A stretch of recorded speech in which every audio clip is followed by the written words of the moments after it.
Up to mighty London came an Irishman one day. As the streets are paved with gold, sure everyone was gay. Singing songs of Piccadilly, Strand and Leicester Square. Till Paddy got excited, then he shouted to them there.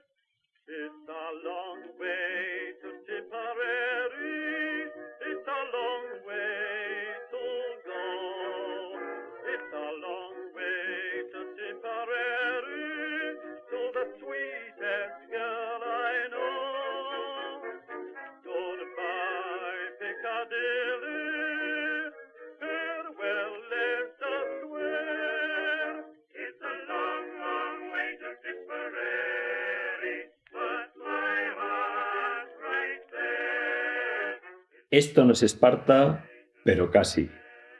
No es Guarnizo, no es Cartagena, no es San Blas, pero de todo eso y de mucho más vamos a hablar. Buen viento y buena mar. Bueno, el que habéis escuchado es a Rafael Torres Sánchez, que acaba de publicar a que tenía ganas es la condición que puso para acabar esta entrevista. Bueno, pues acaba de publicar un libro, un pedazo de libro, por cierto. Te tengo que felicitar por el peso. Me he traído una mochila para llevarlo.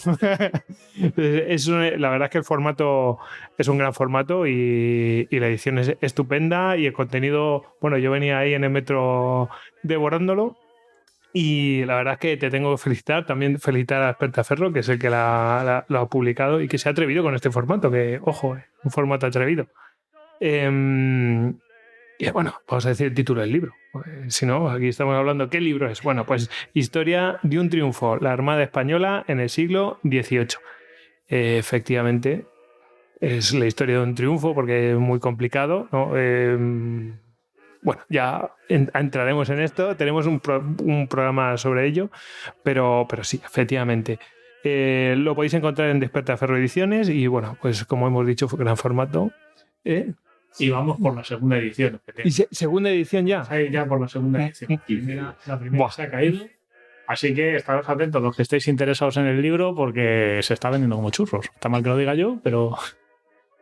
Muy bien, pues son 448 páginas de edición y nada, pues la verdad es que es una gozada. Es el libro, bueno, como ha admitido el autor fuera del micrófono, ¿verdad, Rafael?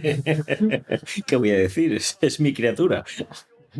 Es el libro que hubiera querido comprarse él, ¿no? Sí, la verdad es que en todo momento nos lo planteamos así. ¿Qué libro me gustaría para regalarme a mí mismo en Reyes, Navidad? Pues ese es el que vamos a hacer. A mí, pues yo estoy encantado. Es el libro que me compraría en todas las ferias del libro. Solo hemos visto en formato tal, en redes sociales. Bueno, eso fue un juego. Mis hijos, para celebrarlo, dijeron, venga, vamos a hacer una tarta con la portada y tal. Y bueno, la verdad es que fue una sorpresa muy agradable y muy dulce, muy dulce. Rafael Torres Sánchez, que es catedrático en la Universidad de Navarra, es especialista, como ya vais a comprobar, en la historia militar del siglo XVIII y ya veréis que dentro de lo que es esa parte, bueno, más tendiendo a lo económico, puesto que coordina la Red Imperial Contractor Estate, que es un grupo internacional de investigadores que estudia la movilización de recursos para la guerra en la monarquía hispánica del siglo XVIII. Como veis, la parte económica, logística, toda esa parte que muchas veces está muy escondida. Un blitz para amantes de la logística. Exactamente. La gente que se queda con ganas. Y bueno, de hecho, en este sentido, destacan 3 obras que giran en torno a este interés. Pues El precio de la guerra, el estado fiscal militar de Carlos III, 1779-1783, Constructing a Fiscal Military State in 18th Century Spain, y que vendría a ser construyendo un estado militar fiscal en el siglo XVIII español, Es una traducción así. Mi mujer me va a matar, que es traductora. Sí. Military Entrepreneurs and Spanish Contractor State in the 18th Century. Empresarios militares y como contratante en el siglo XVIII. Este último en la Oxford University Press. O sea que ni más ni menos. Y bueno, pues el libro del que venimos a hablar. Historia de un triunfo, la Armada Española en el siglo XVIII, que ya veréis que tiene una orientación pues muy en este sentido. Bueno, pues vamos a dispararle, ¿no? Vamos a dispararle. Abrimos fuego. Aquí estamos tú y yo, que no importamos, pero... Por favor, elegir el calibre y la distancia, ¿eh?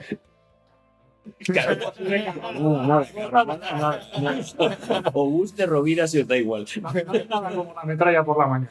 Sí. Los penoles. A tocapenoles vamos a andar. Bueno, pues la primera pregunta que te hago, aunque yo creo que casi se ha contestado por el anterior comentario, es ¿qué te motivó para escribir esta obra? Bueno, ¿cuento la versión larga o la corta? En el sentido de la correcta es, bueno, pues un... Formato Histocast. Aquí no estamos correctos. Bueno, si se puede ser no correcto, os cuento la verdad. Entonces, bueno, esto fue, imaginaos la situación, Holanda, lloviendo, después de un congreso, estábamos un inglés, un francés, un holandés y un español. Suena chiste, sí, pero era verdad. Habíamos terminado de comer, como es normal, a las 12 ya habíamos terminado de comer, serían como las 6 de la tarde, con lo cual ya estábamos en cena, sobremesa y demás, ¿no? Entonces, hablando de las cosas nuestras, de academia y demás, empezamos a hablar todos. Yo me dedico académicamente, yo me dedico al estudio de la movilización de recursos y el impacto en los estados, ¿no? Cómo eso condiciona las desigualdades en los desarrollos, ¿no? Entonces estábamos ahí hablando tal y en ese contexto pues salió el tema de Trafalgar y claro, y el inglés decía, nosotros no hacemos ninguna consideración desde el punto de vista académico. ¿Por qué? Porque no es importante, lo importante es cómo la Navy en un momento dado se va desarrollando y tal. Y para nosotros esa batalla o las demás no es importante. Al francés decía igual. Y el holandés dijo una cosa que ahí me dejó en plan. ¿Cómo nos hubiera gustado haber estado en esa batalla?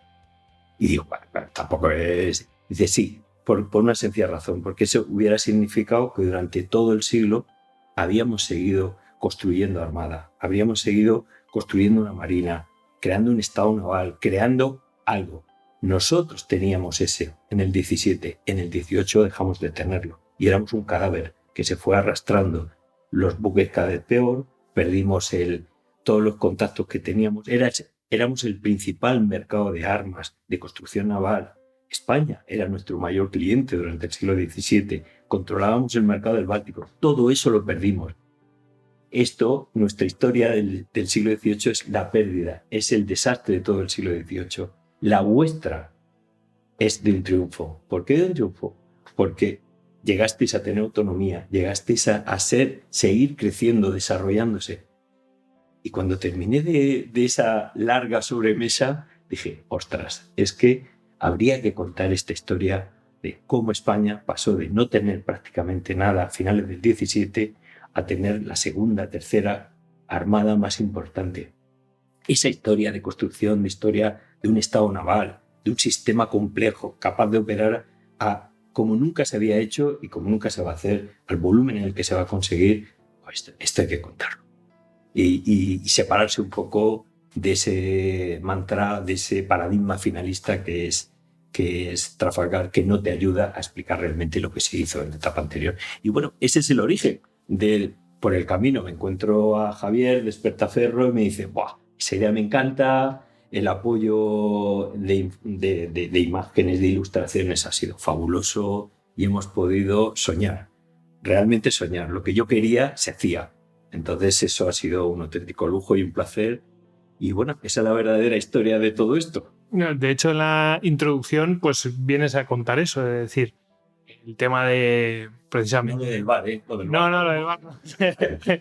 No, pero de los bares salen grandes cosas muchas veces. Y mira lo que salió. Otras veces no, pero en este caso... 800 gramos de... Puestos a ser sinceros, salí Stocas de los bares. Efectivamente.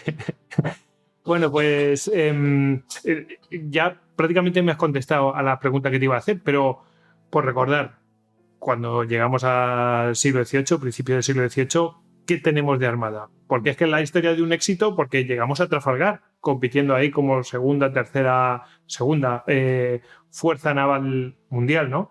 Pero ¿qué tenemos al principio del siglo XVIII? Prácticamente nada. O sea, muy poco. A ver, muy poco en términos comparativos.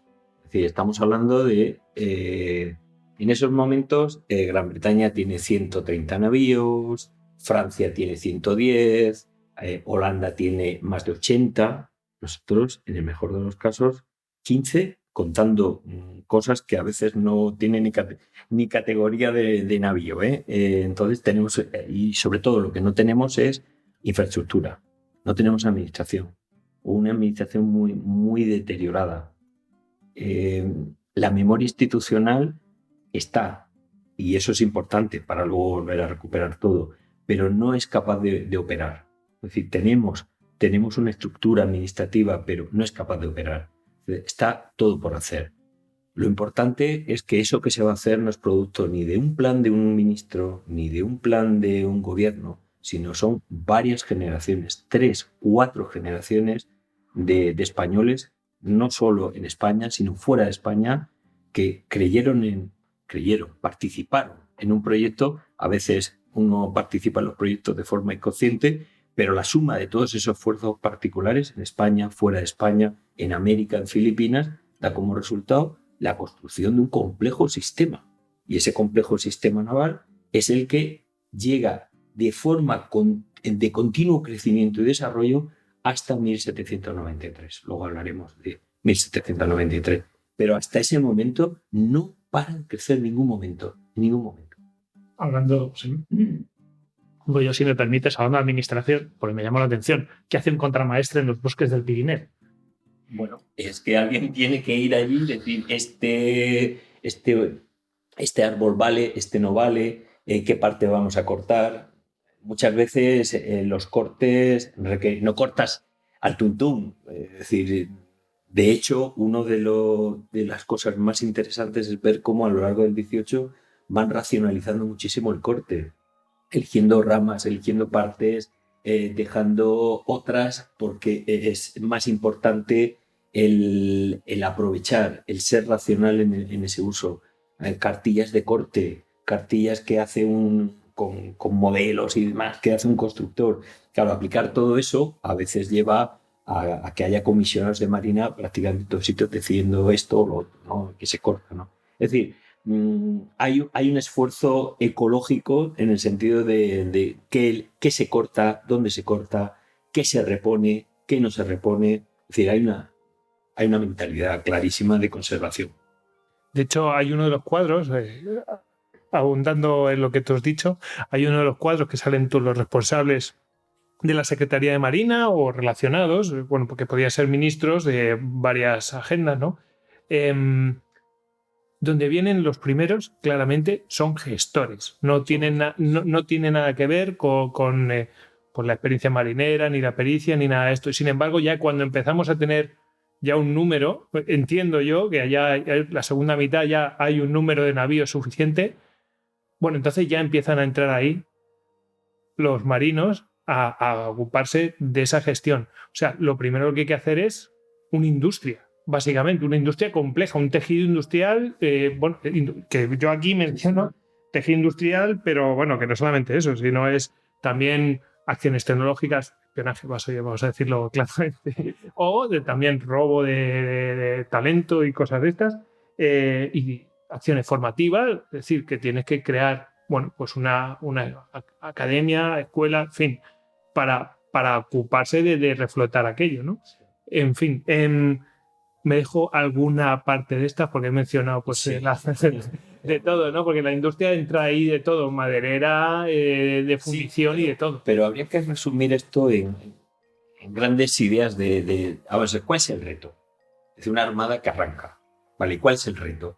El reto fundamental es acabar con la dependencia exterior. Ese es el gran reto. ¿Dependencia exterior en qué? En tecnología, en suministros, en proveedores, en circuitos. Es decir, es que dependes de todo. Casi en un 100% dependes del exterior. Esa es la situación a finales del 17. Cuando nosotros estamos a la altura de mediados de siglo, hemos conseguido que plena autonomía, tecnológicamente, suministros, industria, todo, absolutamente todo, se produce dentro de los territorios de la monarquía hispánica. Eso nunca había ocurrido. Incluso maderera. Todo, maderera. Guau, Sí, porque se es capaz de construir. Lo que pasa es que llegará un momento en que en cada sector van a ir siguiendo estrategias diferentes. Por ejemplo, la madera. En un primer momento van a ir aprovechando lo que tienen más cerca de los astilleros, por pura economía. Pero en un segundo momento se van a dar cuenta que es más barato traerla de fuera que seguir explotando. Entonces, ¿qué hacen? Dejan reservas estratégicas dentro de la península y voy a explotar otras. ¿Qué otras? Pues voy a mirar en América, voy a mirar en Filipinas o voy a investigar en Italia, en el Báltico, incluso en la zona de Croacia y Yugoslavia. Es decir, vamos a ir explorando sitios y posibilidades por una sencilla razón, porque lo más barato en la madera no es el precio de la madera, es el transporte. Entonces, claro, esto es importante. Pero claro, en ese proceso pasas de que los proveedores son holandeses a que hacia 1710 ya son todos españoles. Es que hay una nacionalización de los proveedores. Eso no consiguieron hacerlo muchos países en mucho tiempo. La Armada va a conseguir que todos, absolutamente todos los proveedores sean españoles. Incluso cuando se va al Báltico, dice, bueno, pero claro, el Báltico es una madera extranjera. No, él impone que el proveedor que va al Báltico y lo trae sea español. Es decir, es que arrasan, literalmente los quitan a todos. Entonces, claro, eso es un triunfo. Claro, si a eso le sumas que la tecnología que se va a aplicar es española porque la memoria institucional, ahí tienes cómo hacer buques, los sacas y lo vas a aplicar.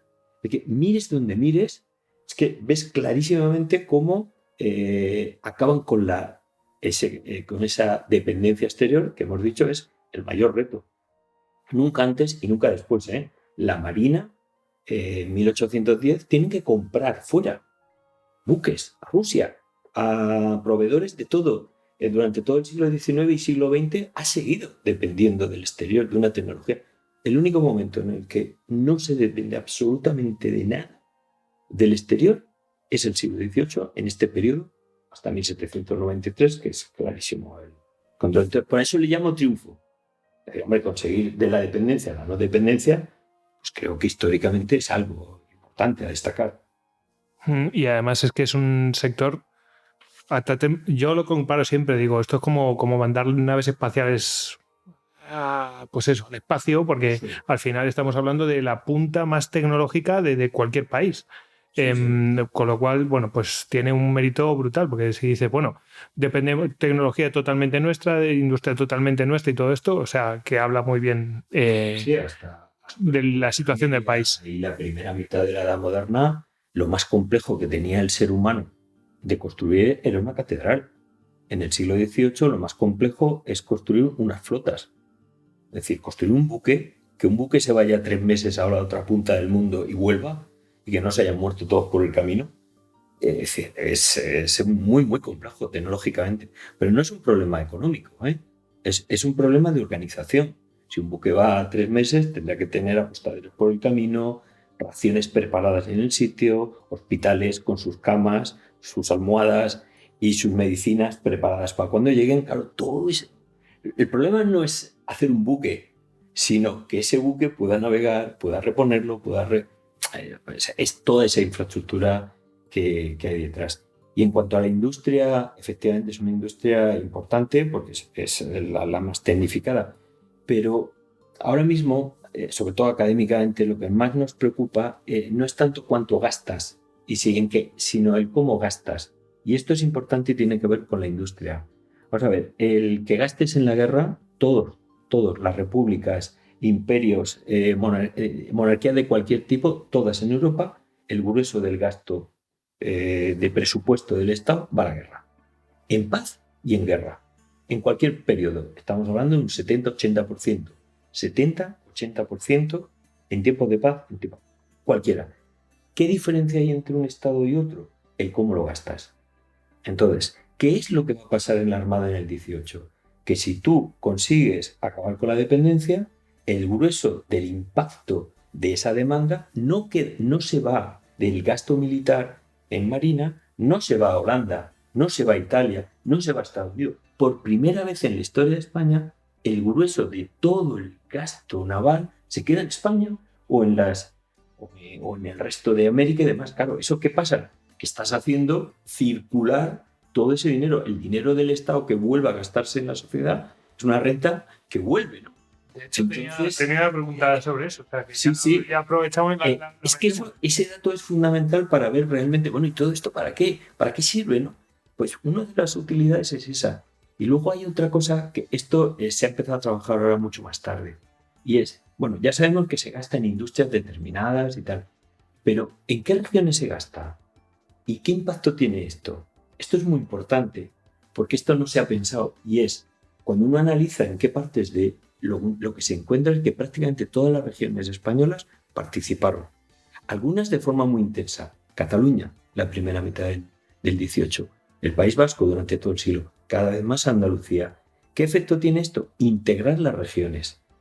Claro, si hay que estar moviendo materiales de un sitio para otro dentro de la economía española, lo que estamos haciendo que es crear mercado nacional.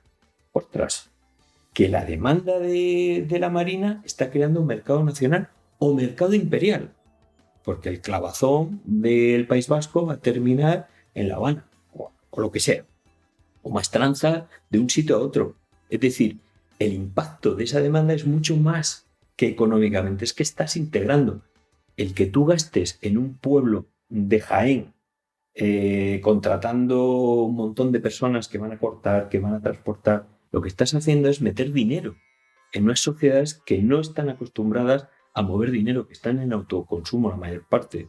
Claro, ¿qué ocurre? Que ese dinero que hace, estás monetarizando esas economías. Para el medio rural, la Armada, cuando la Armada va a Quintanar o va a Castril, o va hacia el interior, a por brea, a por 1000 productos, cáñamo, tal y demás, lo que está haciendo es metiendo dinero en sociedades rurales que estaban lejos de los núcleos urbanos.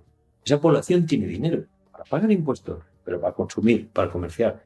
Es decir, que el impacto económico es muy importante y no solo cuánto, sino el cómo, dónde, este tipo de cosas. Se me ve mucho el lado de historia económica. No, pero creo que es... me parece genial, porque es un aspecto que habitualmente se olvida. No, nos gusta quizás demasiado la cabla tira al monte y vea mal los tiros, pero es que para llegar a los tiros hay que hacer otro tipo de cosas. Precisamente en esa línea, los arsenales, los astilleros como primeros polígonos industriales, ¿qué se hacía en esos lugares y qué no se hacía? ¿Qué se hacía afuera? Pues los arsenales, básicamente el arsenal tiene como misión guardar materiales para luego reponer un buque o construirlo o prepararlo para cualquier cosa de pequeña obra o gran obra que haga falta. En realidad es un gran almacén, pero desde el momento que vas a construir se convierte en un gran fábrica. Entonces el arsenal tiene que tener de todo. Necesita abastecer de todo y cualquier circunstancia. Claro, ¿qué ocurre? Que el tema almacenaje, el tema stock, el tema salida se plantean problemas realmente que cuando los analizas son problemas de fábricas, pero fábricas globales. Tengo que meter nueva tecnología, tengo que ahorrar costes quitando a los vagos o los presidiarios y metiendo una máquina. Tengo que utilizar soldados para hacer esto, marinos para hacer lo otro. Para todo eso tengo que tener sistemas de control en todo momento, no solo cuando entran los materiales, sino cuando entra y sale la maestranza, cuando entra y se mueve por el espacio. Ahora, está concebido, hay un I+D dentro de los arsenales, pero también una auténtica labor de recursos humanos, de gestión de esos recursos, de materiales. Comen dentro, son periodos muy largos los que están trabajando. Entonces, claro, les da tiempo, tienen 3 horas de descanso a mediodía. comen dentro. Hay casi un pequeño poblado dentro, trabajando y viviendo. Pensar que entran mujeres, entran niños. O sea, ahí es una fábrica muy compleja y no es fácil resumirla. Y luego los arsenales no todos son iguales. No son, porque se van como, no tanto especializando, sino como generando funciones. Tiene que ver con otros temas, básicamente con el uso que la Armada o las posibilidades de distribuir dinero o tipos de trabajo, ¿no? Simplificando mucho. Los arsenales van a ir evolucionando hacia una cierta especialización. Por ejemplo, Ferrol construye mucho, es el gran taller, mientras que Cádiz es el sitio donde se repara. Dicho de otra manera, Ferrol sería la fábrica, mientras que Cádiz es el taller. ¿Y eso por qué? Por la forma de financiación. Es muy difícil enviar una letra de cambio a Ferrol es complicadísimo. Mientras que en Cádiz tenemos todas las grandes tesorerías de la monarquía indias, todas.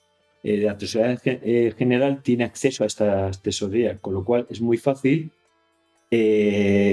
dar lo presupuestado, pero además generar crédito si hace falta más. ¿Qué ocurre?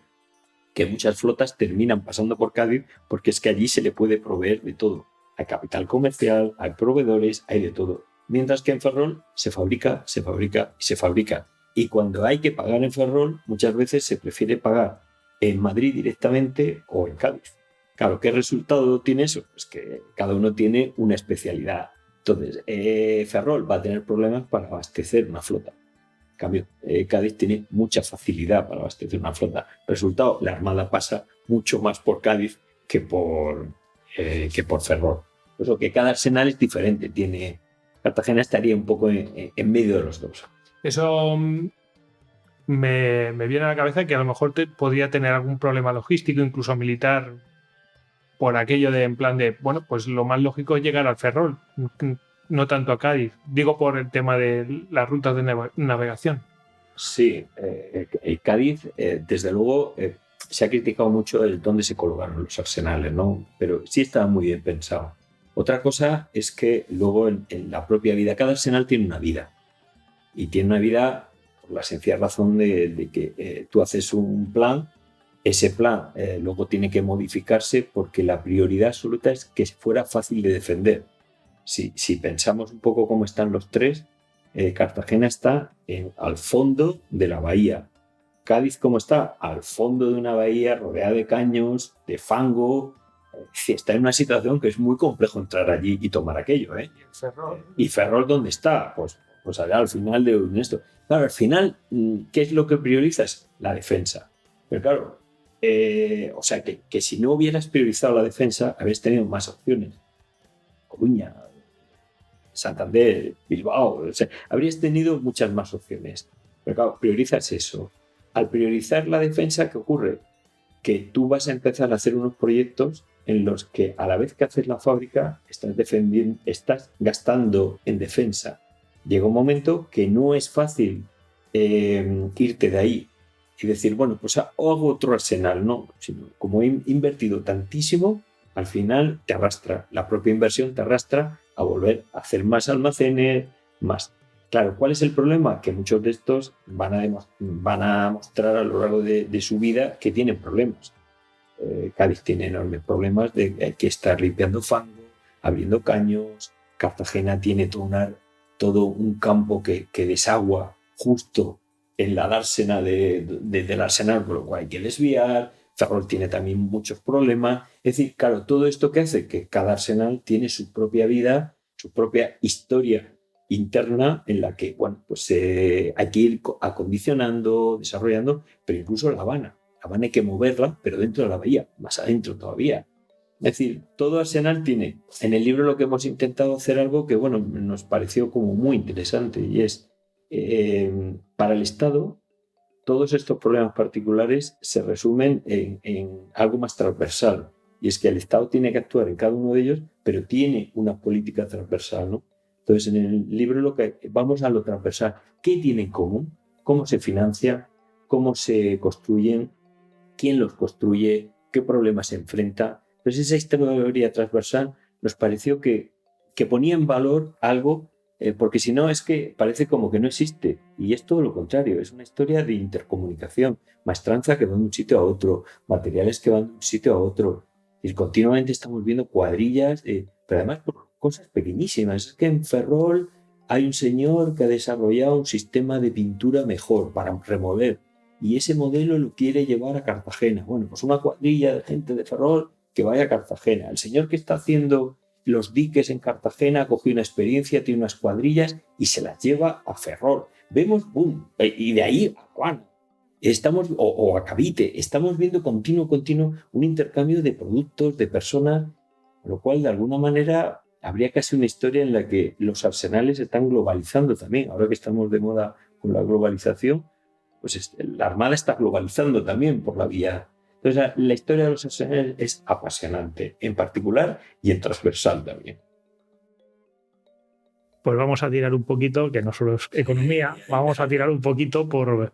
yo no me acuerdo dónde leí definir estos buques de línea, 2 puentes, 3 puentes, como los artilugios más complejos que haya fabricado el hombre jamás. E incluso lo comparaban con las naves espaciales, como tú citabas antes, Goyo, ¿no? Es decir, por todos los elementos que conllevaba y todo eso. ¿Cómo se estructura uno de estos barcos? Sí, ese es un problema. De hecho, en el libro lo que nos intentamos es visualizar eso. Con el apoyo de Despertaferro ha sido posible, y vamos a construir un buque, coger uno solo. A ver, hay 1000 tipos, hay panoplias en las que hemos puesto los tipos y demás, pero construir uno desde abajo arriba, es decir, como si fuera una catedral, desde los cimientos.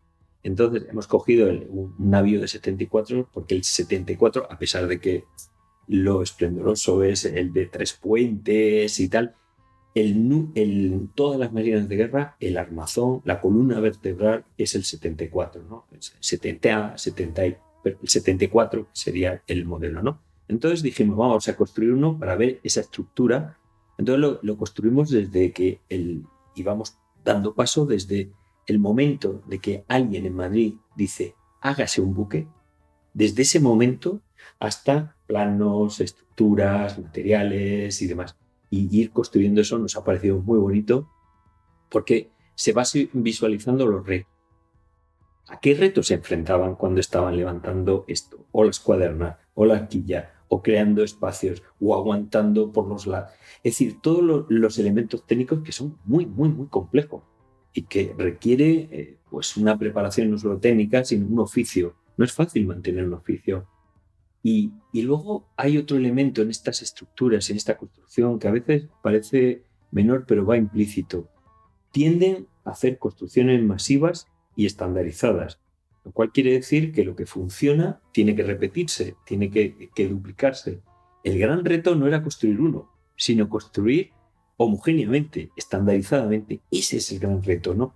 Entonces, claro, cuando ves cómo lo que funciona, lo repiten. Lo que no funciona, lo van dejando. Es un ir aprendiendo a cada paso. Y lo vas viendo continuamente cómo van para adelante, para atrás, para adelante, para atrás, pero porque van buscando la excelencia.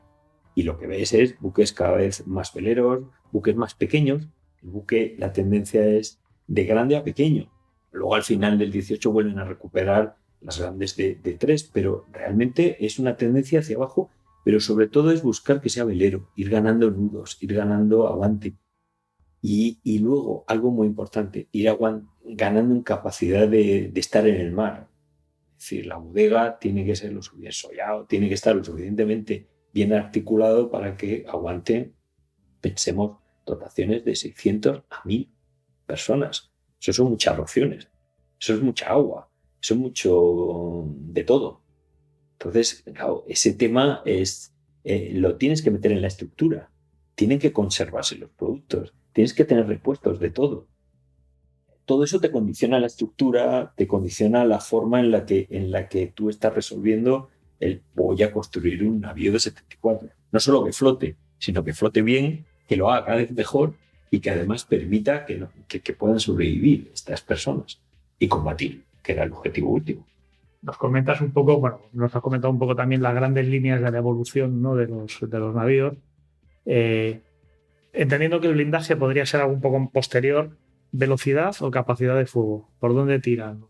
Claramente era velocidad lo que están apostando en el gran reto. La capacidad de fuego de alguna manera la habían ido ya desarrollando desde el momento que en el siglo XVII llegan al convencimiento de que hay que hacer plataformas artilleras. Un buque de guerra, un navío, una fragata, es básicamente una plataforma de artillería. Entonces, ¿cuál es el segundo gran reto? Pues básicamente es ir adaptando la nueva artillería que van a ir desarrollando, sobre todo una artillería de hierro, una artillería que es menos pesada, pero es una artillería que también tiene unas condiciones de producción. Pero sobre todo, el gran reto es conseguir que esos buques sean capaces de maniobrar, de actuar de forma conjunta, desarrollar técnicas que les permitan. Claro, y para eso necesitas buques muy fiables, muy veleros. Pero claro, el reto es eso, conseguir que los buques más o menos vayan a la misma. Es un reto contra la velocidad, el principal. La artillería va cambiando, los modelos de cañones, los cañones cada vez se van acortando, los cañones del principio del 18 son muy largos, van haciendo cada vez, porque la siderurgia, a medida que va avanzando, te permite hacer cada vez mejor, te estallan menos. Todo esto condiciona. Pero desde el punto de vista de la construcción, el reto es hacer buques más marineros, de buen andar, que decían ellos, ¿no? Y bueno, precisamente comentabas antes que el buque, digamos, la columna vertebral es de 74 cañones. ¿Cómo se estructura una flota? Es decir, ¿cuántos buques de línea, cuántas fragatas me hacen falta? ¿O esto se hacía más bien al tuntún? ¿En porcentajes? No, la verdad es que esto va un poco sobre la marcha. Pero ¿por qué digo sobre la marcha? Porque es que una de las imágenes que tenemos es que se hace un buque y ya tenemos el buque. No, es que un buque, las posibilidades de perder un buque son muchísimas. El deterioro es rapidísimo. Ellos tenían cálculos de cuánto duraban los materiales. En 12 años prácticamente un buque se había renovado entero, si no se te había perdido por el camino. Al final lo que estás es continuamente reconstruyendo. Si a eso le suman las prioridades políticas, el resultado es que ¿cuántos buques hay en cada año? Es que va variando. Sí que ves que la tendencia es a más de todo. En general, en la Armada Española, ¿qué se hizo más? Se hicieron más navíos. Al final, numéricamente, más fragatas, pero comparado con el resto de marinas, se hacen más navíos que fragatas. En otras marinas, sobre todo en el último tercio del 18, se hacen más fragatas. ¿Por qué? Porque es mucho más cómodo, más rápido, se mueven mejor las fragatas. Y luego, por contra, la Armada Española en el 18 va a empezar a meter muchas embarcaciones pequeñas.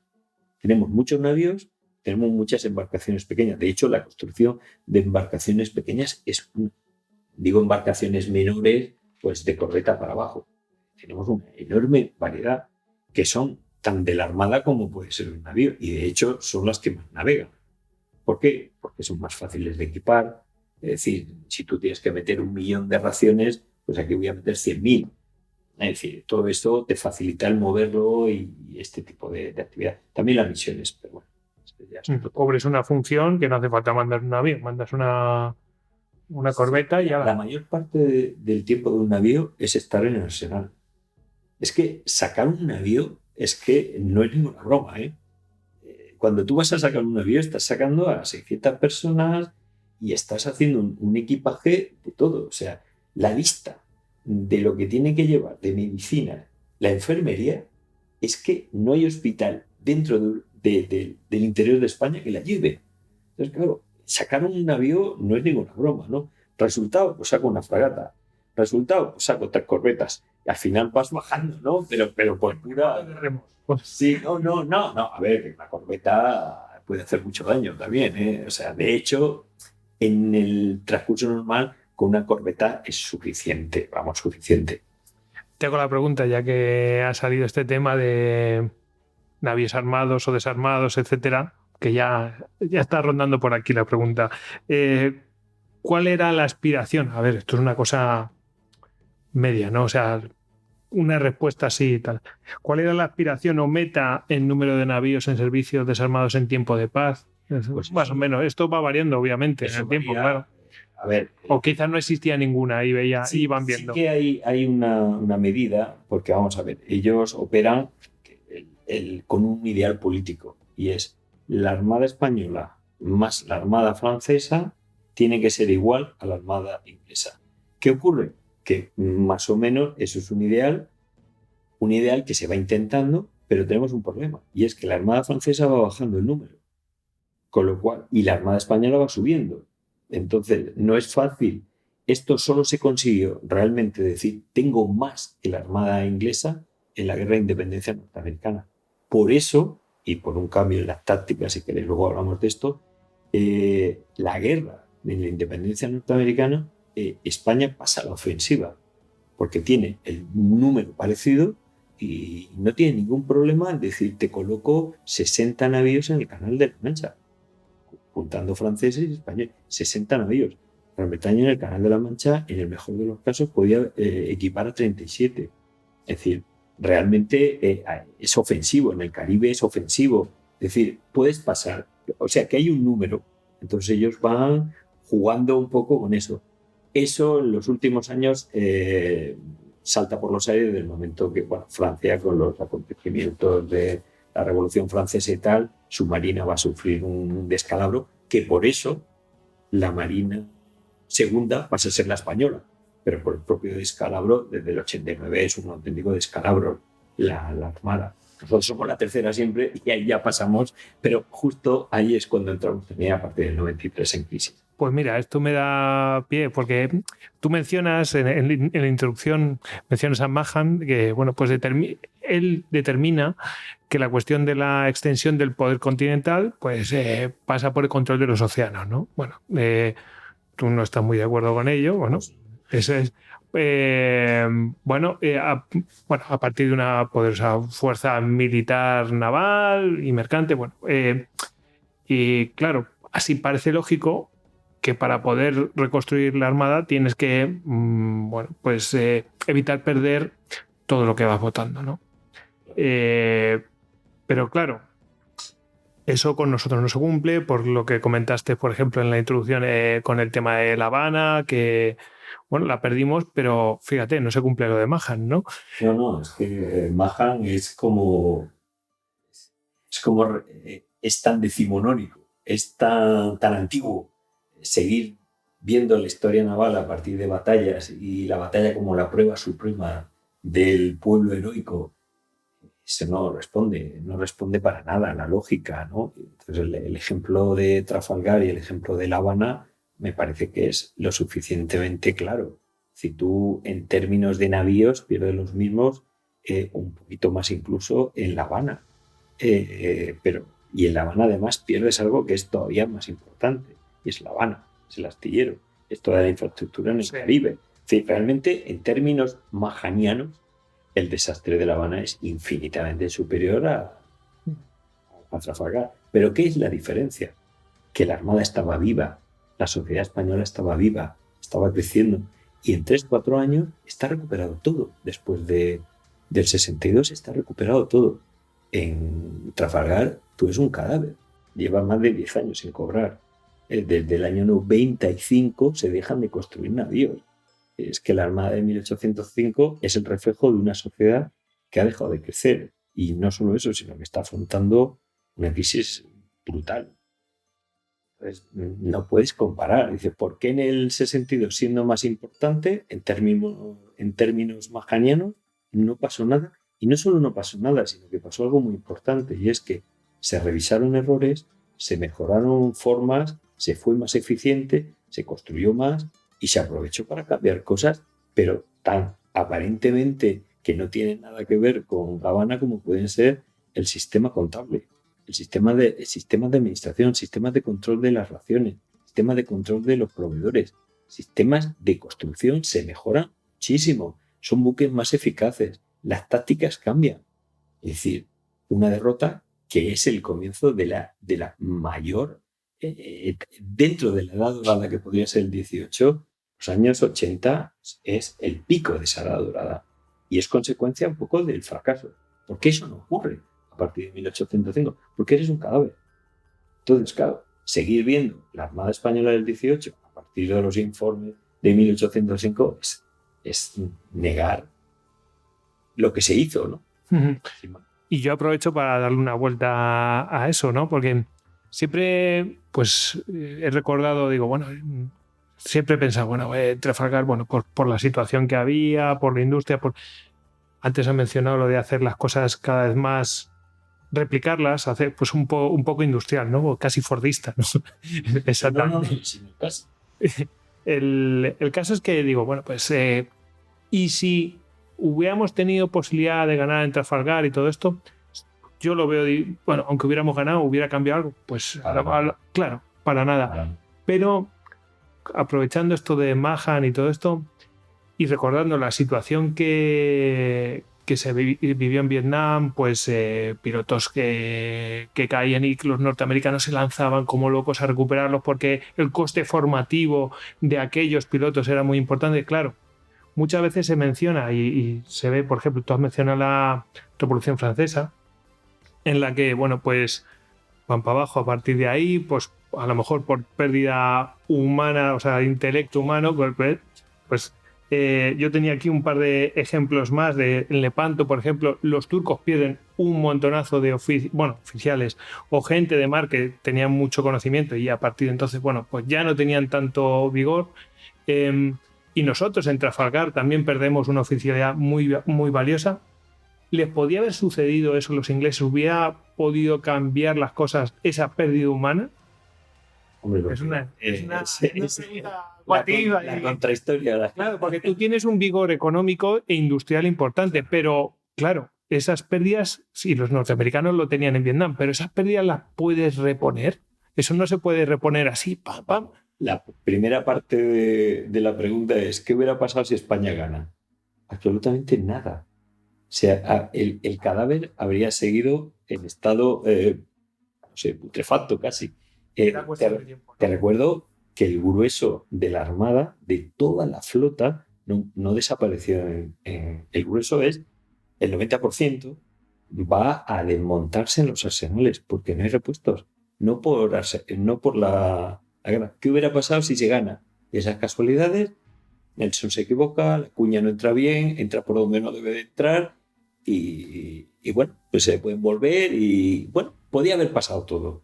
Bueno, ¿qué hubiera pasado? Al día siguiente nada. La Armada habría seguido sin pagar sueldos, los buques sin repuestos y habría desaparecido. ¿Qué le habría pasado a Inglaterra? Nada. Absolutamente nada. ¿Por qué? Primero porque tenía buques para reponer de sobra y porque su estructura, su sistema naval, se apoyaba en un comercio muy fuerte, en una marina comercial muy fuerte, con lo cual habría tenido suficientes marineros para reponer, suficientes barcos para reponer.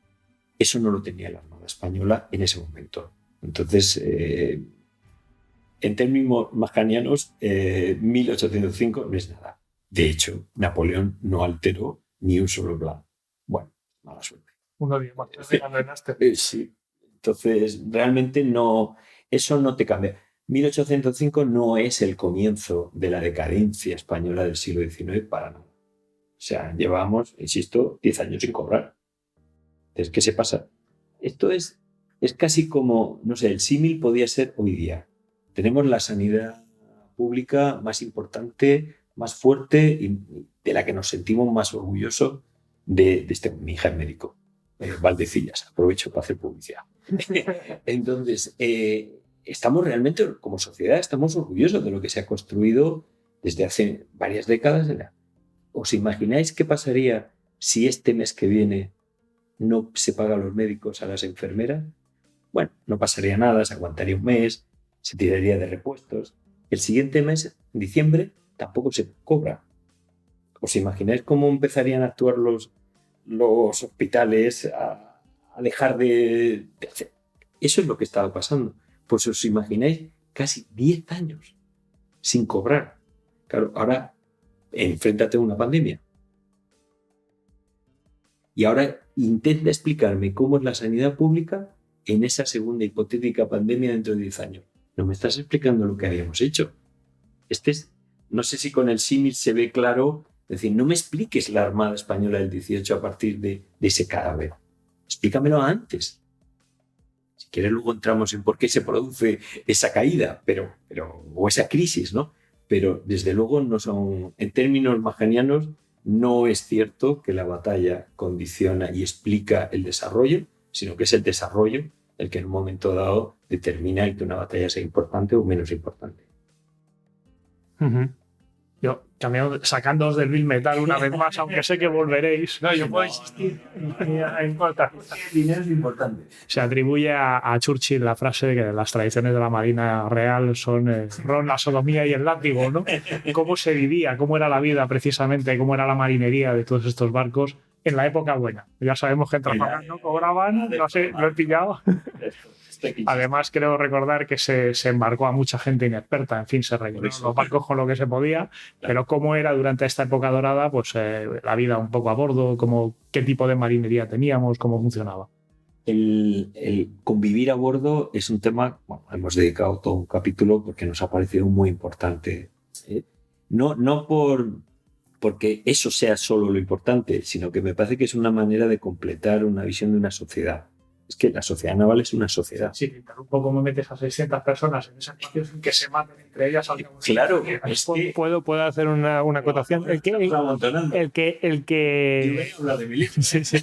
No, pero lo digo por 600 personas, pero la gente tiene que hacerse la idea de lo que es eso. Si no sabes lo que es eso, daros una vuelta por Portsmouth, que se metan dentro del Victory y se hagan un poquito la idea de lo que es navegar ahí todo ese hacinado y no hay lugar a donde ir. Ahí van 1000. 400 más. Que no es pequeño detalle, pero... Te la dejo votando. Sí. No, la convivencia es... de entrada, tiene que ser muy riguroso todo. Entonces todo está repartido. Es un mundo en equilibrio. Aparte del látigo, es un mundo en equilibrio. Y cuando digo en equilibrio, quiere decir que todo tiene que estar medido, pesado y en continuo equilibrio. Si trabaja una parte, la otra duerme. Si entra el otro, pensar que entran cada 4 horas, o sea, lo cual era extenuante, ¿no? Todo está totalmente distribuido. Ese equilibrio, además, estaba condicionado por cada uno sabe muy bien lo que tiene que hacer, porque si no es que es imposible, no pueden convivir. Y luego es un mundo en el que casi se convive bajo las cubiertas.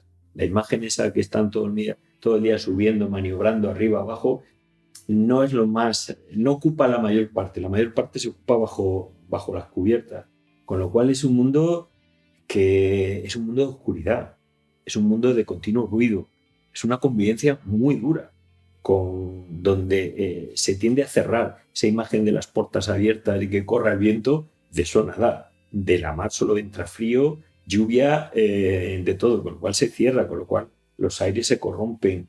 El olor, la comida, era un nivel de vida muy, muy dura en todas las marinas de guerra. Entonces, ¿y cuál fue el triunfo ahí? Pues primero que no se mataran, que estuvieran todos medianamente alimentados. Si queréis, ahora entramos luego en alimentación, pero mucha disciplina. Y podemos decir que estaban con más disciplina que en otros sitios.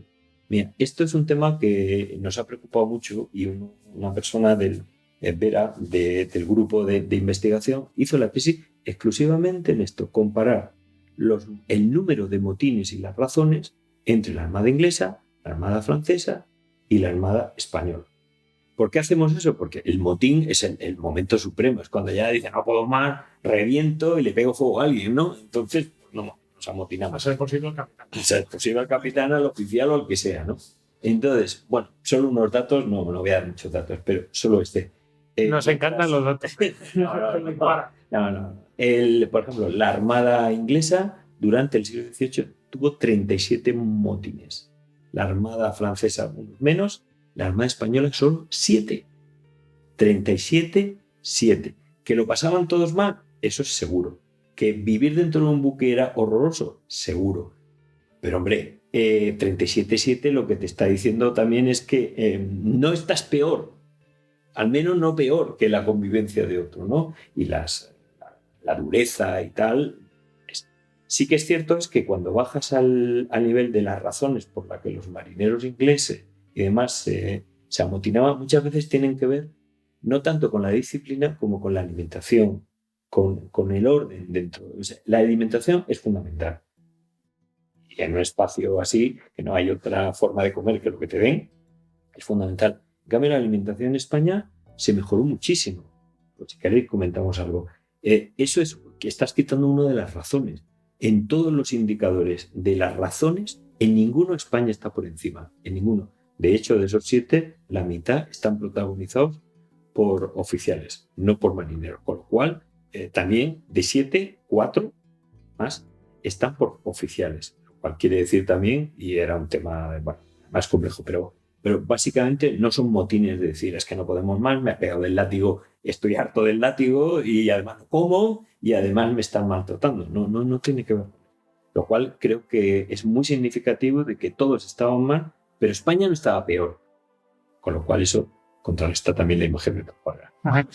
Que alguno dirá, bueno, pues tenían más navíos, pero bueno, aunque tuvieran más navíos, no salen las cuentas. O sea, tienen muy... No sale. Lo ponderamos y no sale. Claro, dice, qué duro era vivir ahí, ¿no? Y cómo han caído ahí. Es decir, cómo han caído en una profesión tan dura. Ahí vamos con la recluta. Bueno, podemos pensar en los press gang y todo esto. A mí me ha gustado mucho esa parte porque realmente aquí en España, no sé si en otras naciones, aquí en España mencionas que, por ejemplo, en el País Vasco se daba pues beneficios a los que pasaban una temporada sirviendo en la Armada y ya tenían derecho para, bueno, pues lanzarse al mar a pescar y todo eso. Bueno, se daban una serie de beneficios, pues lo hacías atractivo, ¿no?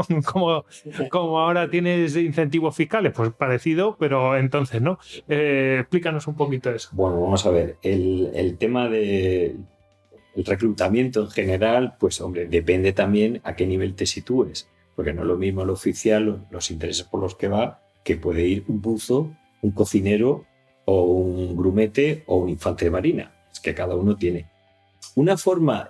¿Por qué? Empezando por los oficiales. Es que los oficiales son servidores del rey. Y eso significa, en contra de lo que piensas, Trafalgar nos los presentan que no se les ha pagado, que van desnudos, con un traje que no se repone. Lo que tú ves por el 18 es que tienen unos sueldos equiparables al resto de la sociedad civil, bastante interesantes. Un capitán puede ser como un pequeño comerciante, capitán de navío, un pequeño comerciante o incluso un médico de una ciudad grande, estamos hablando. Un marinero cobra como un médico de escuela, siempre los médicos de escuela, los pobres, ahí abajo, un médico de escuela, pero mucho más que un jornalero. Con un elemento añadido, y es que además reciben todos los días una ración de comida, lo cual el jornalero, el día que no trabaja, no cobra. Este cobra todos los días y además todos los días tiene ración. O sea que al menos no era, el servicio. Claro, es que hay que colocar las cosas en el contexto. Es decir, compárame con el resto, ¿no? Entonces, claro, cada uno tenía sus incentivos. Desde el punto de vista de sueldos, no están mal pagados. ¿Quiénes son los únicos que están muy mal pagados? Los soldados de infantería. Los soldados de infantería de marina, ¿por qué? Porque se les considera soldados.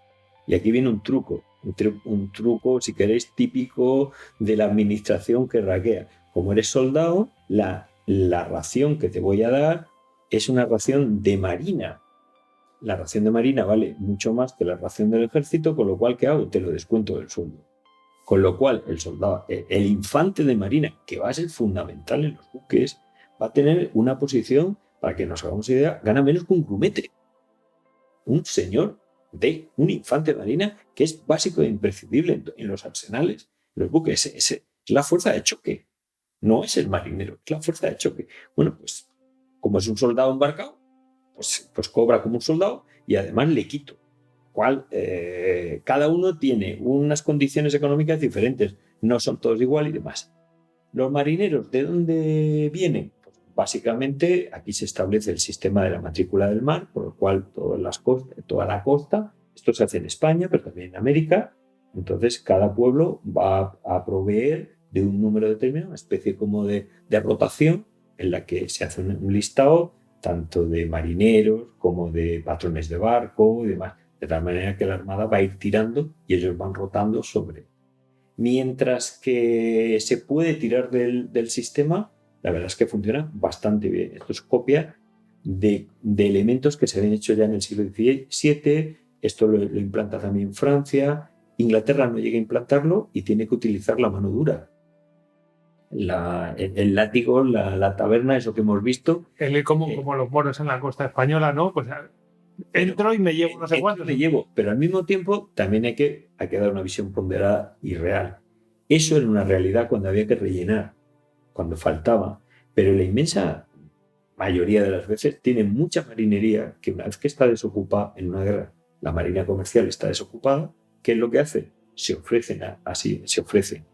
Además de eso hay que sumar otro elemento muy importante, y es que a diferencia de lo que ocurre en los oficiales de España, que todos van a cobrar, esté embarcado o no esté embarcado, los de la marina inglesa, cuando están desembarcados no cobran nada, cobran poquísimo, de tal manera que el ser nombrado con una comisión para ir a un buque, sales como un toro buscando beneficios como sea. ¿Qué haces? Te haces un nombre. Si vas embarcado con el capitán Smith o el capitán John no sé qué, resulta que vas a tener más posibilidades de que luego haya reparto. ¿Qué ocurre? Que hay marineros que se van a estos. Hay incluso capitanes que sacan pasquines diciendo, tengo la comisión, ¿quién se quiere venir conmigo? Claro, ese mundo no existe.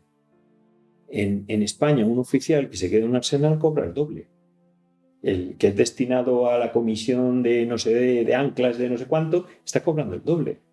Entonces, claro, ahí estás quitando también unos incentivos para entrar. Los marineros españoles no van a ver grandes beneficios de estar embarcados. Cumplirán la parte que les corresponde de estar, ¿no? Entonces eso, al final, sitúas a la hora de entrar y de reclutar, es de manera diferente. ¿Dónde viene el problema? ¿Qué pasa en España? Cuando te falta, y el día que te falte, hay que sacar unos buques y tal. Pues se echa mano de prisiones, se echa mano de donde se puede. Entonces, claro, eso, la mayoría de las veces lo que hacen es tirar del ejército y coger regimientos de regimientos y llenar. Claro, pero esto significa que no metes marineros de verdad.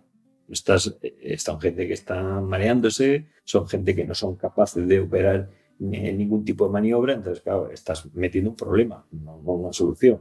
No saben.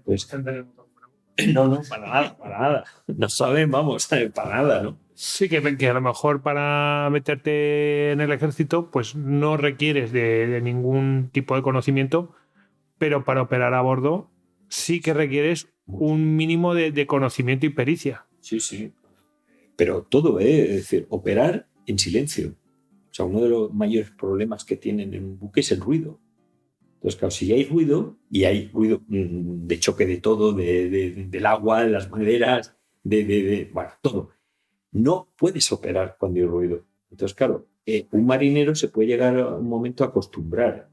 Puede haber órdenes tan sencillas como cuando empieza una maniobra te metes una bala en la boca.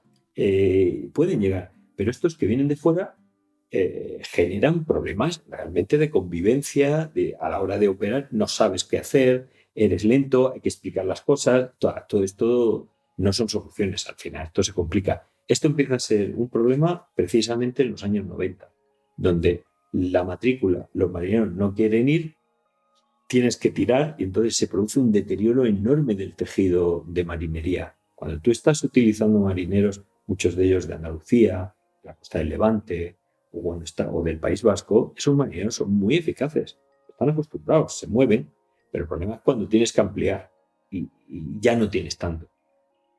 ¿Cuál es el talón de Aquiles verdadero de la Armada Española? Que no tuvimos la posibilidad de desarrollar una marina comercial a la vez que se producía una mercante, porque el trasvase se habría producido de forma natural. Este es el verdadero problema, ¿no? O sea que nos hacíamos la competencia nosotros mismos. Sí, claro, efectivamente. Bueno, de hecho me ha alucinado que incluso íbamos a Malta a directamente hacer... Sí. Siempre y cuando que fueran católicos. Eso también me llama la atención.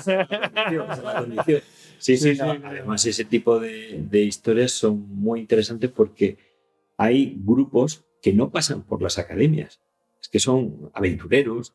La Orden de Malta pues tiene una tradición de ofrecer.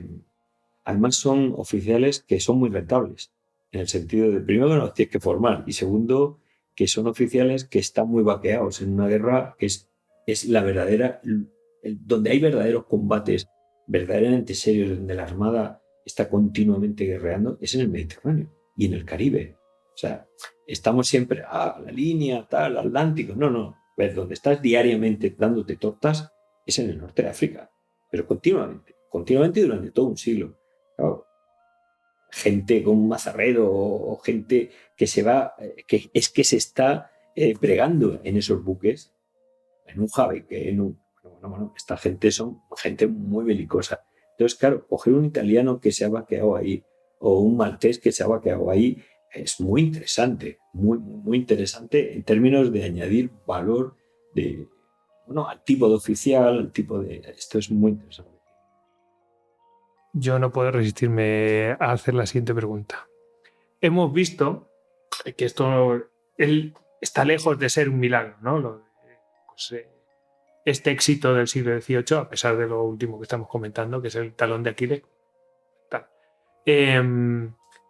¿Es un milagro que es una suma de acciones o hubo un diseño previo, en plan unas líneas generales que había que seguir? ¿Alguien es responsable de eso? ¿O fue aportación de un montón de gente, incluidos los secretarios, me imagino, de Marina, no solamente de ellos? Me imagino que habrá más gente asesorando. ¿Fue una suma de aportaciones por cada uno de ellos sucesivamente?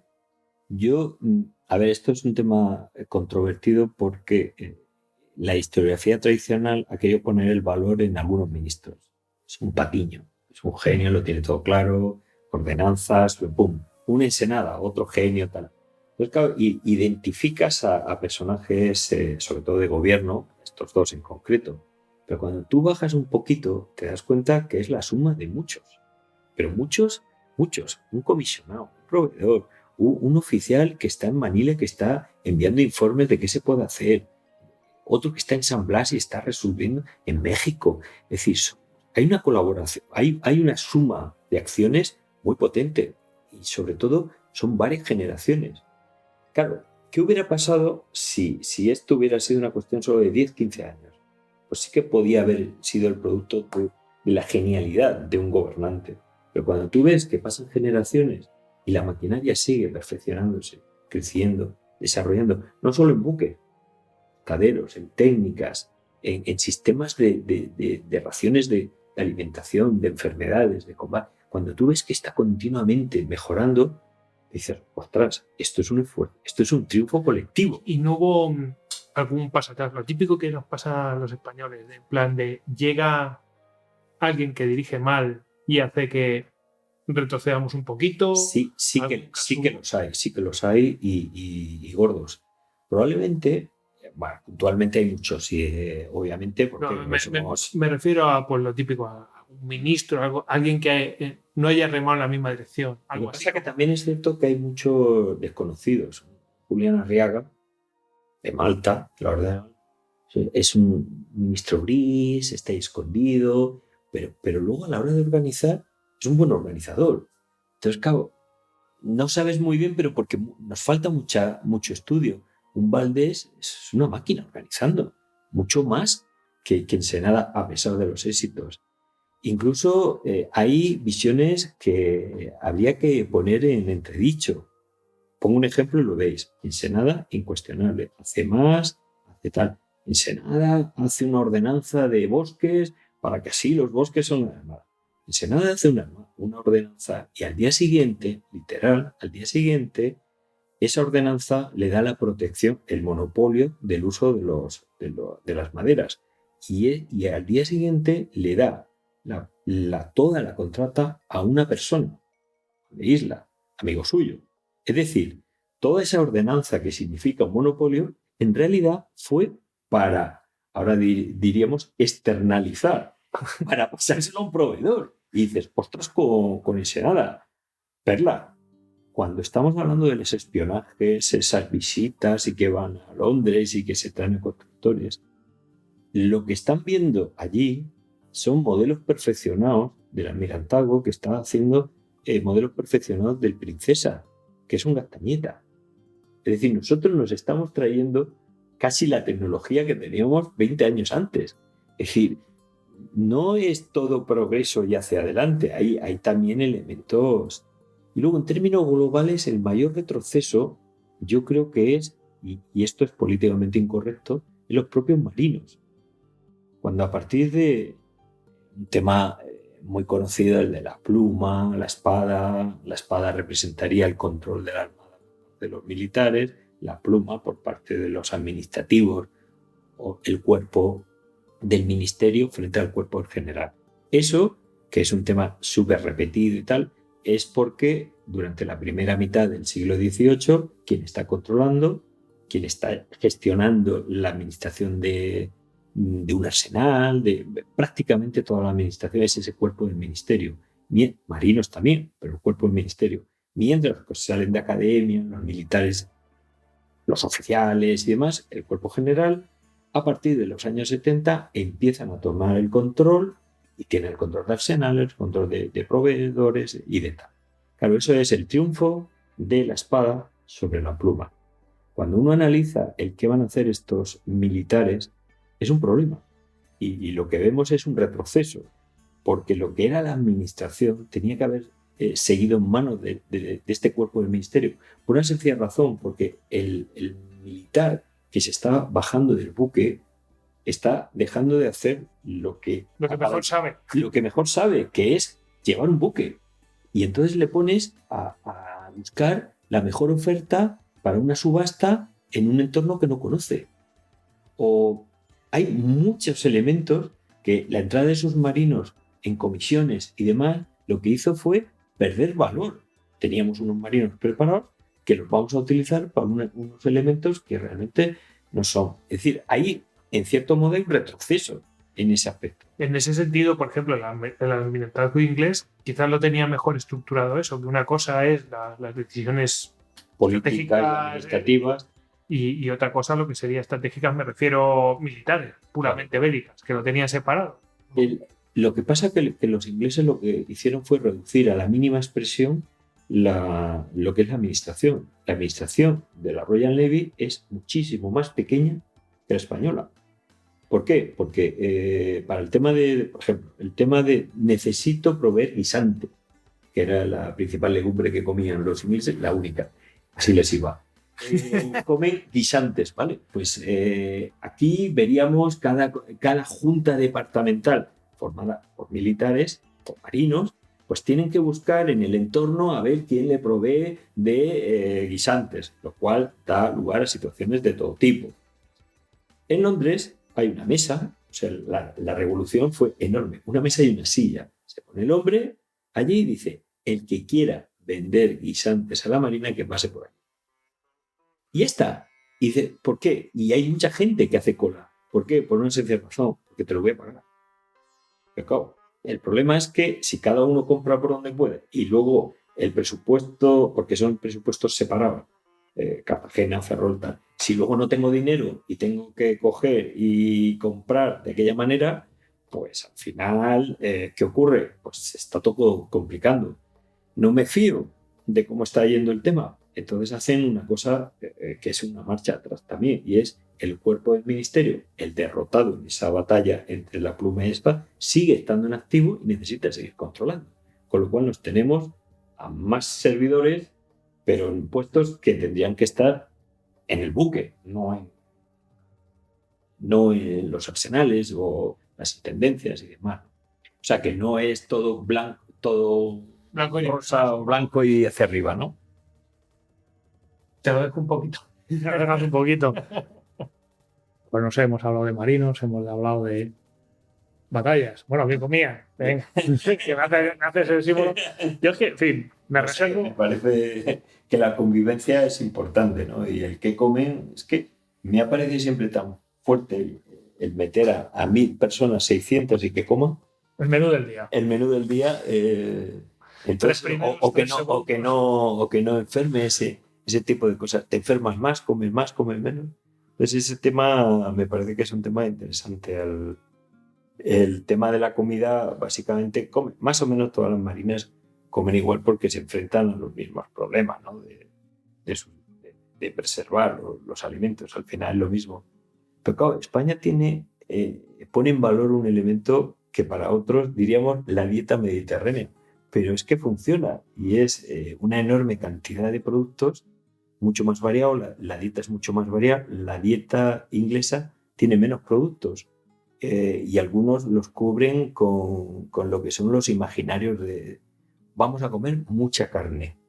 ¿Y por qué mucha carne? Porque la carne te lo cura todo. Y entonces, sociedad civil que no come carne, pues el día que se suba al barco come carne. ¿Pescado? No. Entre otras cosas porque el pescado era como el símbolo de las marinas católicas, mientras que ellos comen el doble de carne. Los marinos españoles cuando se suben van cargados, llevan ajos, llevan cebollas, llevan tomates secados, llevan pescado de todo tipo, bacalao sobre todo, pero llevan de más tipos. Y al final dices, ¿qué ocurre? Pues que te hacen un gazpacho.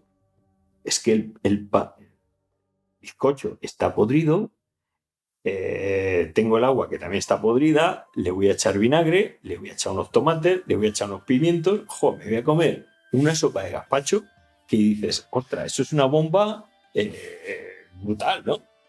Nelson, a finales del 18, está recomendando al almirantazgo, sería bueno que metiéramos cebolla. Bueno, los españoles están metiendo cebolla y ajo. Uno de los comentarios más repetidos del que visita un barco español es siempre, huele a ajo.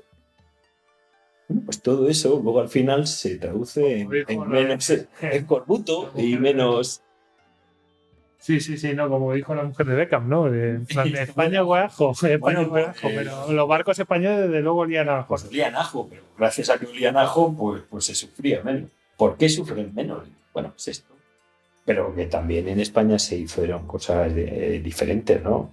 Jarabes de limón, se experimentó. Hay todo una historia culinaria de cosas que se fueron, por ejemplo, se experimentaron con las pastillas de carne. De hecho, en el 93 Mazarredo obliga a que todos los buques lleven 34 kilos de pastillas de carne. Pastilla de carne es como el caldo con los cubitos de toda la vida. Los cubitos, sí, con agua caliente y ya está. Es decir, hay un I+D ahí continuo también importante, ¿no? Resultado, pues tiene menos escorbuto. ¡Ostras, qué casualidad! Claro, eso tiene que ver con la alimentación, sobre todo. No, además apostillando el olor, mejor que huela a ajo. Que huela a escorbuto. A humanidad reconcentrada. Sí. Ese es otro. Decías, el ambiente viciado. Claro, me imagino que en el momento que hay una epidemia, aquello corre como la pólvora, literalmente. Literalmente, sí. ¿Qué personal sanitario llevamos a bordo? Pues el necesario y mínimo, pues un cirujano, varios sangradores, barberos, enfermeros, se llevaba. Lo interesante ahí es que el marino que va en un buque tiene derecho a medicinas, a cirugía, a asistencia de vendajes, de todo tipo de productos que se necesitan. Lo que no tienes cuando estás en tierra. Tú no tienes acceso a medicinas, a que alguien te vea o que alguien... Para nada. Entonces, hay una diferencia entre la sociedad civil y el marino. Y, por supuesto, tienes derecho a un hospital, lo cual no está al alcance de cualquier persona en el mundo civil, ¿no? Entonces, desde ese punto de vista, estar en la Marina también tenía cierta ventaja en términos de salud, pese a que vivir en un buque no era precisamente el sitio más saludable del mundo. Estamos a punto de enrolarnos, salvo por un problema. He leído por ahí que la proporción de alcohol era menor. Solo cuando nos íbamos a América, que entonces el dinero, el valor de la ración de vino, pues se daba en plata, ¿no? Pero para que te saques una idea, el sueldo de un marino podía multiplicarse por 10 si quitábamos el vino. Entonces, claro, había algunos marinos que decían, bueno, vamos a sustituirlo como sea y tal. Ganas de hacerse abstemio. Sí, ganas. Pero vamos, en aguas europeas, y agua europea se entiende hasta Canarias, el vino corría, un vino que casi siempre era o de Jerez o vino catalán, porque era un vino que le echaban aguardiente. Los catalanes, a pesar de que su industria tiene sus orígenes en el textil, antes del textil comerciaban aguardiente. El aguardiente es uno de los elementos que le da fuerza. Pensar que el vino y demás, si no, es como el ron. ¿Por qué beben ron? Porque aguanta, está saturado de azúcar, aguanta los transportes. mientras que el vino es más difícil hasta que se embotella y demás. Entonces ya sí. Pregunta. Bueno, de hecho, aquí yo, por hablar del libro, que es una de las cosas maravillosas que me encanta del libro, es los cuadros. Los cuadros que os habéis preocupado por, venga, ¿qué datos me gustaría ver aquí? Ahí. ¿Los tengo o no los tengo? ¿No? Y empiezas, ¡pum! A ver, ¿cuántos van enrolados, por ejemplo, en un navío de 112, ¿no? Y entonces te empieza a decir, bueno, pues había un brigadier, y te dices todo, ¿no? ¿Quieres consultar lo de los cirujanos? Pues te vienes aquí y seguro que viene efectivamente 2 cirujanos en un navío 112, que es uno de 3 puentes. Pero es que también vienen los del navío de 74. Claro, habría pequeñas variaciones, pero en general estos serían lo que serían las ordenanzas. Claro, no, es que todo está proporcionado. Es ese mundo en equilibrio que os comentaba. Tiene que estar todo medido y pesado.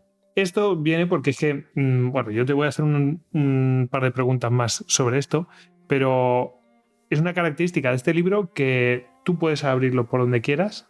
Es decir, vas a la sección de tal. Es decir, no es un libro que tienes que leer de manera lineal, no hace falta. Puedes hacerlo, por supuesto, pero puedes cogerlo desde la parte que tú quieras y puede servirte perfectamente de consulta. Quiero averiguar sobre el tema de los cirujanos. Pues te vas a la parte de la salud de los a bordo, en la Armada, ¿no? Me encantan los cuadros, me encantan. O sea, tiene una explicación historiográfica y es, a la hora de estructurar un libro de estos, que eso, aspiras en la síntesis, el orden, de alguna manera me está reflejando a qué le doy yo más importancia. Por ejemplo, si yo empiezo la ordenanza de Patiño, la ordenanza de no sé qué, la creación de la secretaría, estoy dando una visión en la que lo importante es la acción del Estado, la acción normativa y legislativa del Estado. Si yo empiezo por la batalla, lo importante, es decir, de alguna manera me descubro historiográficamente dónde me sitúo, ¿no? De esta manera, pues adviertes al lector, este libro está abierto, empiece por donde quiera, salga por donde quiera. Lo que sí que procuras en cada capítulo, pues estar un poco vinculando al conjunto, ¿no? Porque yo lo que quiero es que se entienda la complejidad de un sistema. Entonces, claro, me da igual por dónde entres, pero que entiendas que es complejo, que no es un factor único el que crea este sistema. Es un manual pues para conocer cómo se llega a ciertas cosas. No es el típico manual de en plan de y vino esta batalla, después vino esta y luego esta guerra. No es eso. O sea, es una explicación de todo ello. Y la verdad es que está genial. Y claro, aquí me vienen las preguntas de rigor que, si quieres, las haces tú porque son tuyas. Las dos últimas. Sí, estas de donde los datos, de donde hemos sacado datos. Sí, bueno, vamos a ver, con un poco que nos hagas una breve exposición de las fuentes que utilizas, Sí. o sea, de dónde sale toda esta información, de los archivos, de... Que hay un capítulo donde explica para estos datos, mejor esto. Sí, claro. Sí, no, esto es el producto de muchos trabajos, de obras de síntesis, de obras clásicas. Afortunadamente, en la Armada Española ha habido muchísimos historiadores e investigadores que han ido haciendo aportaciones muy importantes. Pero es que además la historia de la Armada, que es algo que está en construcción, porque esto no para aquí, esto habrá que seguir, es que cuenta con unos fondos archivísticos auténticamente maravillosos, por una sencilla razón, porque una maquinaria compleja deja mucho rastro administrativo. Entonces, claro, ¿por qué tenemos poca archivo del siglo XVII? Porque teníamos una administración más simple, compleja. ¿Por qué tenemos mucha del XVIII y menos del XIX? Porque la maquinaria del XVIII era más compleja. El resultado es que tenemos archivos realmente espectaculares. El Piso, el Museo Naval, la biblioteca de Marina de aquí, del cuartel general, es realmente espectacular. Simancas, el archivo general de Simancas es una cosa espectacular, pero el de Indias, bueno, se me saltan las lágrimas en Histórico Nacional.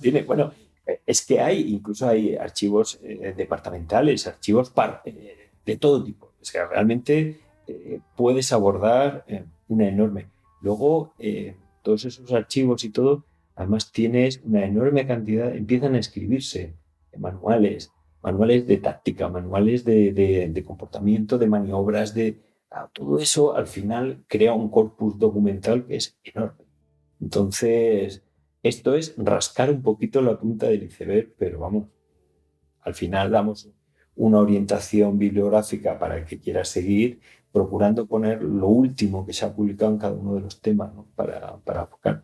Y luego en los cuadros sí que hemos querido poner cuadros reales, concretos, sobre todo de evaluaciones que hace la propia. ¿Cuánto cuesta? O hay mujeres, o me sale más caro un pago, un presidiario o un esto. ¿Cuánto dura bueno, este tipo de elementos, que hay muchísimos informes y evaluaciones, sobre todo en el Archivo General de Simancas, pero también en el Museo Naval. Pues eso sí que lo hemos querido reflejar tal cual, para no distorsionar lo que podría ser el comentario de ese tipo. Pero, insisto, es la punta de un iceberg de probablemente un rigor en cuanto a la administración que tienen que controlar. Entonces, gracias a eso, pues bueno, tenemos nosotros también, pero insisto, ahí una enorme variedad de fuentes, muchas de ellas todavía sin explotar, ¿eh? Esto merece que la historia continúe, que la Armada yo creo que se lo merece. Por ahí va, yo quería ir también un poco. ¿Dónde están las lagunas más grandes? Es que hay tantas. Las más grandes. O la que más grande. Pues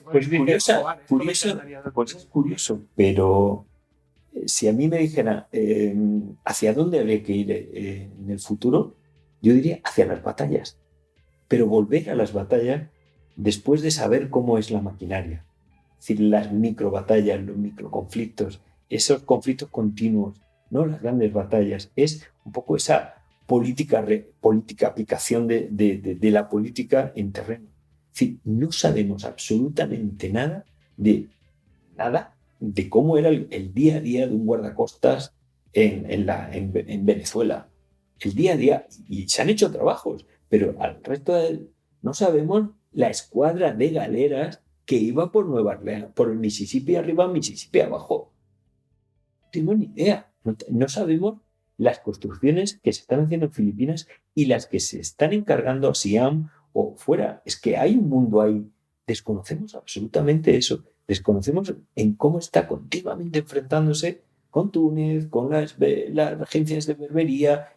Ese tipo de combate es cuando tú ves cómo sale un buque para patrullar por el norte de África, iban cargados como bestias. O sea, llevaban de todo, pero de todo. Tú ves con lo que sale un navío y en proporción lo que sale un jabeque, y digo, ¿estos dónde iban? O sea, les daban el triple, cuatro veces más de armamento, de bombas. Pero estos tipos, ¿qué tipo de guerra se enfrenta? Yo creo que ir a la historia bélica, de más batallas, de tal, pero no es la grande batalla, sino... No niego las grandes batallas. Lo que digo es que la Gran Laguna, lo que nos falta es dónde se está formando esta gente en el día a día. Se están formando, el buque navega mucho, ¿eh? Hay muchos navíos que están desarmados y tal, pero están navegando en cualquier otro buque de todo tipo y en misiones de lo más variado. Porque esa es otra, la Armada lo ves como algo que está pegando cañonazos todo el día. El día de las veces, la Armada está de comisión. Comisiones en transportar plata, en hacer de convoys de mercantes. Es continuo en información, traer, llevar. Es continuo. Cuando a veces ves los estados en los que dicen dónde están situados los buques en este momento, en este mes, día 1, porque tienen que tener una planificación a lo largo del mundo, pues ves que más de la mitad de la flota está navegando. Y dices, ostras, esto se está moviendo todo el santo día. Entonces, o sea, hay un mundo de actividad, de movimiento, y el mayor es los enfrentamientos continuos, ¿no? Dices, de eso sabemos menos. Sabemos menos. Ya un poco cerrando, si te parece, Goyo. Me parece. Bueno, y ahora que has escrito el libro que querías leer, ¿qué quieres leer? ¿Qué vas a querer leer ahora? Soy un auténtico fanático ahora mismo estoy leyendo El Retorno del Rey, bueno, me parece, también de Despertaferro, me parece una maravilla este tipo de libros donde la narrativa coge fuerza y cuenta lo mismo, pero desde otro punto de vista me parece genial. Y bueno, ahí estamos ahora ya, llevamos también ya unos años, porque esto sale ahora, pero el producto es anterior y llevamos unos años ya trabajando en un tema que me tiene ahora mismo apasionado. No sé si estas cosas se dicen o no se dicen, pero bueno. Eso decides tú. Bueno, pues nosotros lo publicaremos. Puedes decir a lo mejor la temática y ya La está. temática, bueno, pues la defensa de la Luisiana, me parece un tema que se puede desmitificar muchas cosas y construir, porque ahí también ves que no todo es Gálvez, hay muchos indios, hay muchos españoles de la mano de muchos indios y de la mano de muchos norteamericanos. Es un mundo que merece también descubrir, y tenemos un montón de fuentes que no se han tocado, ¿no? Sobre todo fuentes norteamericanas, fuentes francesas. Los ingleses están continuamente mirando al otro lado del Mississippi, informando. Es decir, es un mundo que puede dar muchísimo juego en términos de construir algo que a mí me apasiona mucho, que es una historia global de un conflicto, de todo un ejército moviéndose, trasladándose. Bueno, me parece que tenemos todos los ingredientes, tenemos espionaje, tenemos de todo. Entonces, bueno, me parece que es en lo que ahora mismo más me ilusiona y estoy en ello. Pero bueno, ya veremos. Ahora vas a tener a Goyo preguntándote cada 15 días que para cuándo. ¿Ya? ¿Ha salido ya? Bueno, estas cosas llevan años, ¿no? Más no hay prisa, entonces lo importante es que cuando salga, pues uno esté dispuesto a leer el libro que quiere leer, ¿no? Pues eso para mí es lo más importante. Yo suelo preguntar, siempre al final de las entrevistas, te me has dado todo un poco. Saben nadar. No, la más difícil todavía. ¿Qué pregunta nos hemos dejado a tu juicio? Ya me has insinuado lo de la comida, te doy una segunda oportunidad. Como entrevistadores inexpertos que nos hemos dejado, qué cosa estos zoquetes, no sé, preguntar por tal cosa o tal otra. No, yo creo que lo habéis hecho genial y habéis tocado casi todos los palos y bueno, pues como cualquier obra de este tamaño, pues hay muchos temas que se podrían tocar y demás, pero en general lo habéis hecho muy bien y yo me he sentido muy a gusto. Y además me habéis dejado dar el grito de guerra. Pues no puedo decir nada más que, pues eso, buen viento, buena mar. Espera, que nos falta la... A mí me has dicho que íbamos a tomar una cerveza. Yo informo porque esta pregunta es la que destruye reputaciones. Sí. Ostras, ¿La tortilla de patata con cebolla o sin cebolla? Siempre sin cebolla. Ya la hemos liado. Bueno, pues yo creo que con esto... Sí, y un bizcocho de los de a bordo. Pues nada. Pues nada. Muchas gracias por haber estado aquí, Rafael. Ya sabéis que su libro, si no os he puesto los dientes largos, de verdad, os los pongo de nuevo. Es una maravilla. Y además hay pequeños detallitos que he insistido poco, pero que en un cuadro te pongan el porcentaje de, claro, te viene coste, no sé qué, vale, pero ¿cuánto es el porcentaje del coste del casco dentro de la construcción de un buque? 51%. Ya está, o sea, lo ves de un vistazo, ¡ole! No tengo que hacer los cálculos. Ese tipo de cositas a mí me encantan. Así que muchas gracias, ya sabéis. Historia de un triunfo, la Armada Española en el siglo XVIII. De Rafael Torres Sánchez. De verdad, es una historia apasionante del siglo XVIII en la Armada Española. Así que muchas gracias, Rafael. Muchas gracias.